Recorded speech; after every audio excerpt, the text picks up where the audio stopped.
"Ma'am, this isn't a place for jokes," one of the officers said with a laugh that echoed lightly across the courtroom benches, the kind of casual laugh people make when they believe they already know exactly who someone is.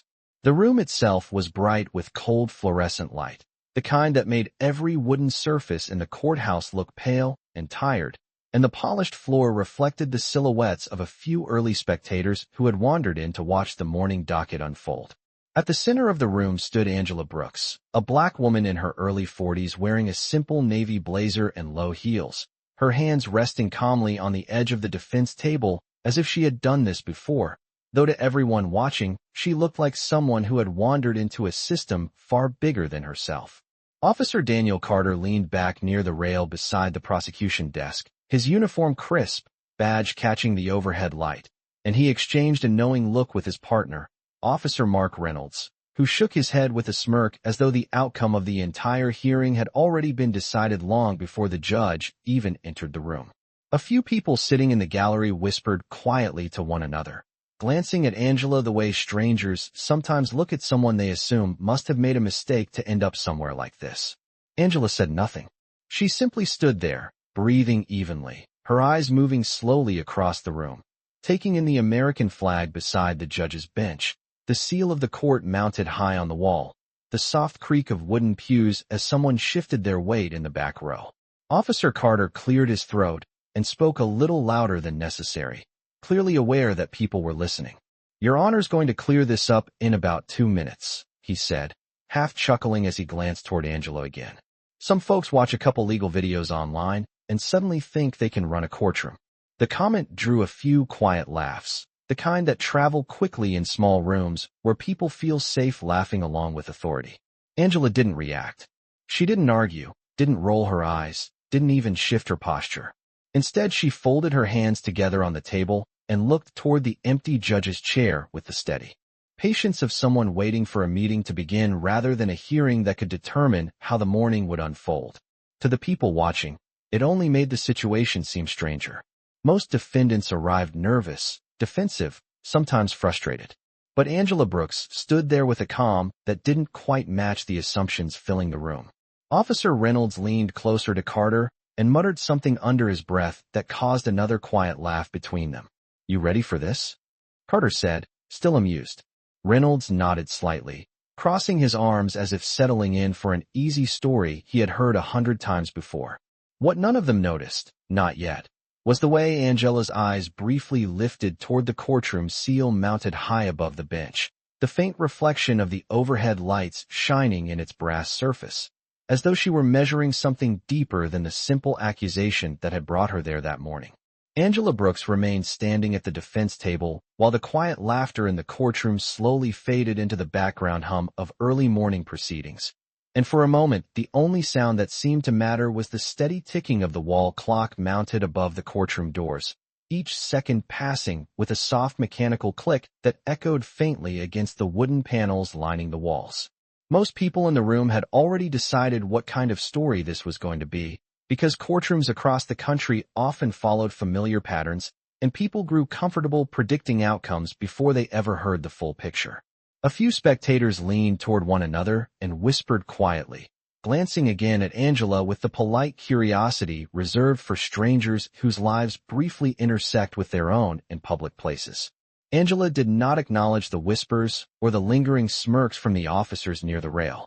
Instead, she studied the room with a calm attention that came from years of understanding how institutions worked, how systems moved slowly but deliberately, and how small details inside a room could say more about a situation than the loudest voices ever could.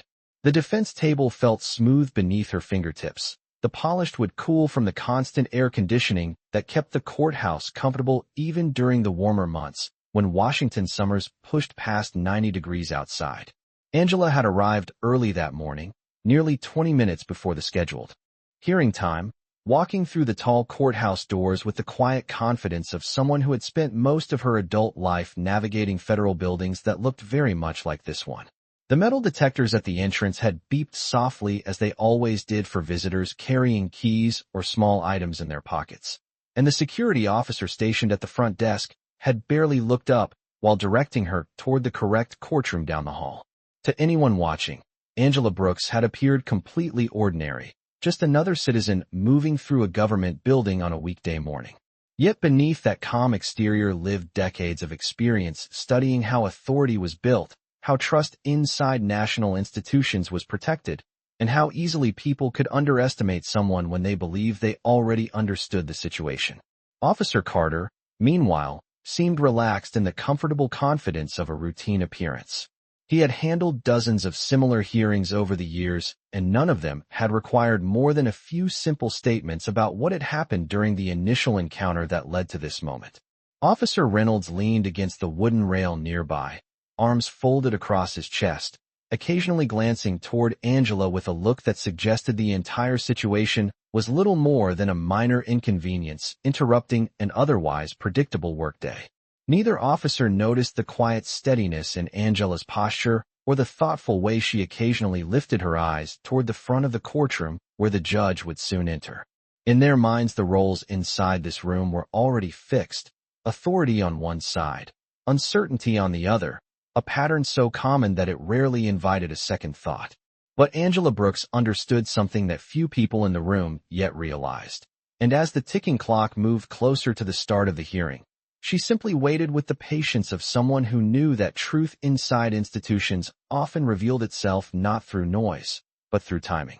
The heavy wooden door near the front of the courtroom opened quietly, and the low murmur of the gallery faded almost instantly as Judge Patricia Whitmore stepped inside, her black robe moving gently as she walked toward the bench with the steady confidence of someone who had presided over thousands of hearings inside the same room. Everyone in the courtroom rose to their feet as tradition required, the benches creaking softly. While people stood, and Angela Brooks followed the same motion calmly, her posture straight, her expression composed, waiting with the same quiet patience she had shown since arriving earlier that morning. Judge Whitmore settled into her chair, adjusted a small stack of files in front of her, and looked out across the courtroom with a practiced glance that seemed to measure the room in seconds. The judge had spent more than 15 years on the federal bench, long enough to recognize the subtle difference between routine cases and moments that carried a little more tension beneath the surface. On the right side of the room, Officer Daniel Carter stepped forward with the familiar ease of someone who had testified many times before, his uniform pressed sharply, his voice confident as he began explaining the circumstances that had brought Angela Brooks into the courtroom that morning. Officer Mark Reynolds remained just behind him near the rail, watching quietly with his arms folded, occasionally nodding as Carter described the events in a tone that suggested the situation had been simple and straightforward from the beginning. Carter explained that Angela had been detained earlier during what he described as a routine security matter, his words moving steadily through the timeline with the calm assurance of a man who believed the facts were already clear.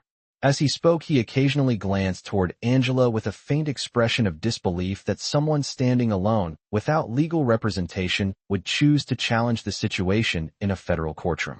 The spectators listening from the wooden benches seemed to accept his version of events easily, a few people nodding slightly, as if the explanation fit the assumptions they had formed earlier when the officers had laughed quietly before the hearing began.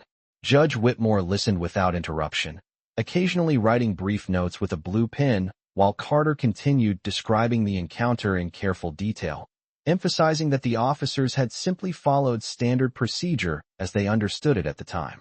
Throughout the explanation, Angela remained completely still at the defense table, her eyes focused calmly toward the bench, her hands folded loosely in front of her as though she were listening to a lecture she had already studied many times before.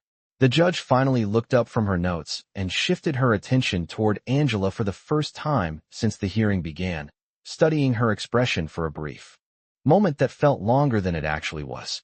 Something about Angela's composure did not match the tension that usually filled the defense side of a courtroom. Most people standing in that position showed visible worry, frustration, or urgency. Angela Brooks showed none of those things. Instead, she waited quietly as Officer Carter finished his statement and stepped back beside his partner. The judge rested her pen on the bench and spoke in a calm, measured voice that carried easily across the room. She asked Angela whether she had legal counsel present or if she intended to represent herself during the hearing. The question hung in the air for a moment while every pair of eyes in the courtroom shifted toward the defense table again, curious to see how the quiet woman who had said almost nothing so far would respond. Angela Brooks lifted her eyes toward the bench and answered the judge with a calm voice that carried clearly through the quiet courtroom. She explained that she would represent herself that morning. The statement created a small shift in the atmosphere of the room. A few people in the gallery exchanged curious glances while Officer Daniel Carter let out a short breath that sounded almost like another quiet laugh. Officer Mark Reynolds tilted his head slightly, clearly amused by the idea that the woman standing alone at the defense table intended to challenge trained officers inside a federal courtroom without legal counsel. Judge Patricia Whitmore studied Angela carefully for a moment before nodding once and reminding her that representing oneself in court required understanding the procedures and the legal standards involved. Angela acknowledged the reminder respectfully and thanked the judge before resting her hands again on the polished wooden surface of the table. The calm confidence in her tone caused the room to grow a little quieter. Officer Carter stepped forward again when the judge allowed him to finish explaining the sequence of events from earlier that week. He spoke with the smooth rhythm of someone who had delivered similar testimony many times before, describing how the officers had approached Angela during what he called a routine security matter outside a federal facility and how the interaction had eventually led to her being brought into the courthouse for this hearing. As Carter spoke, he occasionally glanced toward the gallery, as though aware that several spectators were listening closely. His explanation sounded organized and confident, the kind of narrative that most people expected to hear from an officer accustomed to reporting events clearly. When he finished speaking, the judge turned her attention back toward Angela and gave her the opportunity to respond.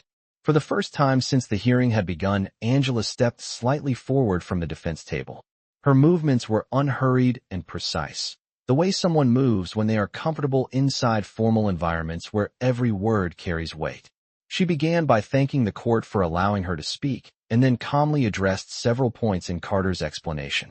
Instead of arguing emotionally, she asked a series of careful questions about the procedures the officers had followed and the authority under which those procedures had been applied. Each question was simple and direct, yet they seemed to slow the rhythm of the hearing in a way that made several people in the room sit a little straighter. Officer Reynolds shifted his weight and glanced briefly at Carter as Angela continued asking about specific steps in the timeline that had been described moments earlier. Her voice remained steady and respectful, never rising in frustration, but the precision of her questions carried a level of familiarity with federal process that the officers had not expected. Judge Whitmore watched closely now, her pen resting lightly against her notebook while Angela spoke. The courtroom had grown noticeably quieter than before.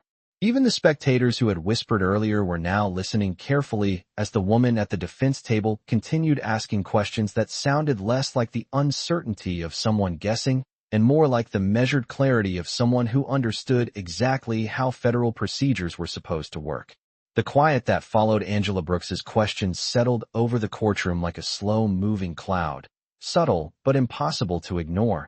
And for the first time since the hearing had begun, the confidence that had filled Officer Daniel Carter's voice earlier seemed to shift slightly as he answered the next question she placed before him. Angela's tone remained respectful and measured, but each word carried a calm precision that made the room feel smaller and more attentive. She asked Carter to clarify exactly which security protocol had been used during the encounter outside the federal building and whether the decision to detain her had followed the standard review process required under federal guidelines. Carter answered, at first with the same steady assurance he had shown earlier, explaining that he believed the procedures had been followed appropriately based on the situation at the time. Angela nodded politely as he spoke, listening with the patience of someone who had spent years inside complex systems where every step mattered. Then she asked another question, this one slightly more specific, about the reporting chain used when an officer initiated a security hold involving federal property. Officer Mark Reynolds shifted his stance near the rail and glanced briefly toward Carter again, his earlier amusement fading into a more watchful expression. The spectators sitting along the wooden benches leaned forward slightly, sensing that the tone of the hearing was gradually changing even though no one had raised their voice. Judge Patricia Whitmore rested her pen against the edge of her notebook, listening carefully now as Angela continued her line of questions. Angela explained calmly that certain federal procedures required documentation to be filed before a detention could proceed in circumstances involving secure government facilities. Her voice never sounded confrontational. Instead, it carried the calm clarity of someone reviewing a process step by step. Carter hesitated for a moment before answering the next question, as though mentally retracing the sequence of events from earlier that week. The pause was brief, but noticeable inside a room that had grown unusually quiet. Angela waited without interrupting, her posture relaxed, her expression neutral. When Carter responded, he explained that the situation had appeared routine at the time and that he had acted according to his understanding of the protocol. Angela acknowledged his explanation with a small nod and then asked one more question, this time about the specific federal authorization that governed the building's security operations. That question caused a faint ripple of curiosity among the spectators. It was not the kind of question people expected from someone standing alone at the defense table. Reynolds uncrossed his arms now and shifted his attention more directly toward Angela, studying her with a new level of concentration. Judge Whitmore lifted her eyes from her notes and looked carefully at Angela as well. The judge had heard countless defendants attempt to argue procedural details in court, but there was something different about the calm way Angela presented each point. There was no guessing in her voice, no uncertainty, only quiet precision. Angela paused then, allowing the silence in the room to settle again before speaking once more, and when she did, her next sentence carried a tone that suggested she understood the structure of federal security policy far more deeply than anyone in the courtroom had assumed when the morning began. The courtroom grew so quiet that even the faint hum of the overhead lights seemed louder than before, and Angela Brooks allowed the silence to linger for a moment after her last question, standing calmly beside the defense table as if the stillness itself carried meaning. Judge Patricia Whitmore watched her carefully now, her expression thoughtful, while Officer Daniel Carter remained near the rail with a posture that was no longer quite as relaxed as it had been earlier in the morning. The spectators sitting along the wooden benches sensed that the tone of the hearing had shifted in a way none of them had expected when the day began. Angela lowered her gaze briefly to the documents resting on the table in front of her, a thin folder that had remained closed through most of the hearing, and she placed one hand gently on top of it, as though deciding whether it was finally time to open it. The polished wood beneath her fingertips reflected the pale courtroom lights, and the quiet ticking of the wall clock returned to everyone's awareness as the seconds passed slowly. Angela lifted her eyes again and addressed the bench with the same respectful tone she had used throughout the hearing, explaining that she understood the officers had acted based on the assumptions they carried at the time. Her voice did not contain anger or accusation. Instead, it carried the steady calm of someone who had spent many years watching institutions make decisions in moments of uncertainty. She explained that misunderstandings inside complex systems happen more often than people realized, especially when quick judgments replaced careful verification. Officer Mark Reynolds shifted his stance again and looked toward Carter with a faint crease forming between his brows, as though the direction of the conversation had begun to feel unfamiliar. Judge Whitmore leaned slightly forward in her chair now, her attention focused entirely on Angela as she continued speaking. Angela slowly opened the folder resting on the table and removed a single document, placing it carefully on the surface where the judge could see it from across the room. She did not push it forward or present it dramatically. She simply rested her hand beside it and continued speaking with quiet clarity, explaining that federal security procedures existed to prevent exactly the type of misunderstanding that had brought everyone into the courtroom that morning. The room remained silent except for her voice. Even Officer Carter appeared uncertain whether to interrupt or wait. Angela paused again for a brief moment, and then spoke a sentence that caused several people in the gallery to glance at one another with new curiosity. She said that before the hearing moved further, it might help the court understand why she had asked such specific questions about federal protocols and authorization procedures. Her words were delivered gently, almost thoughtfully, as though she were offering clarification rather than defending herself. Judge Whitmore nodded once, inviting her to continue. Angela rested both hands lightly on the table again and took a slow breath, the calm composure she had carried since the beginning of the morning unchanged. For a brief moment, she looked toward the two officers standing near the rail, not with frustration, but with the quiet steadiness of someone who had already considered what would happen next. Then she turned back toward the bench and spoke again, her voice clear and even, preparing to explain something about her background that no one in the courtroom had expected when the officers first laughed earlier that morning. Angela Brooks let the quiet settle across the courtroom before she spoke again, the stillness stretching just long enough for every person in the room to realize that whatever she was about to say mattered. The document she had placed on the table remained in clear view, its official seal catching a faint reflection from the overhead lights, but Angela did not point to it yet. Instead, she kept her hands resting calmly on the polished wood and looked directly toward Judge Patricia Whitmore with a respectful expression. Her voice, when she finally spoke, carried the same steady calm that had defined every word she had said that morning. She explained that the reason she had asked such specific questions about federal security authorization was because those procedures were part of her daily professional responsibilities. For a moment, the sentence seemed to hang in the air without fully registering with the people listening. Officer Daniel Carter blinked once, his earlier confidence fading into a puzzled look as he glanced toward Officer Mark Reynolds, who straightened slightly beside the rail. Angela continued speaking, her tone gentle and composed, explaining that her work involved overseeing regional coordination between several federal agencies responsible for protecting government facilities and national infrastructure. Judge Whitmore leaned forward slightly now, her attention sharpening as she glanced down at the document Angela had placed on the table earlier. Angela lifted the paper carefully and held it where the judge could see it more clearly. The courtroom seal printed across the top of the document was unmistakable. Angela spoke again, this time with quiet clarity that carried to every corner of the room. She said that her name was Angela Brooks, and that she served as the regional director responsible for coordinating security operations for the Department of Homeland Security across several federal districts in the area. The words landed with a weight that no one in the room had anticipated. Officer Carter's posture stiffened instantly as the meaning of the statement began to register. Reynolds lowered his arms slowly, his expression shifting from mild amusement to stunned realization. The spectators sitting in the gallery looked from Angela to the officers and back again, their earlier assumptions dissolving in silence. Judge Whitmore studied the document for a long moment before looking up again at Angela with a mixture of surprise and understanding. Angela did not speak loudly or dramatically. She simply explained that the procedures she had referenced earlier were part of the security framework she helped supervise every day.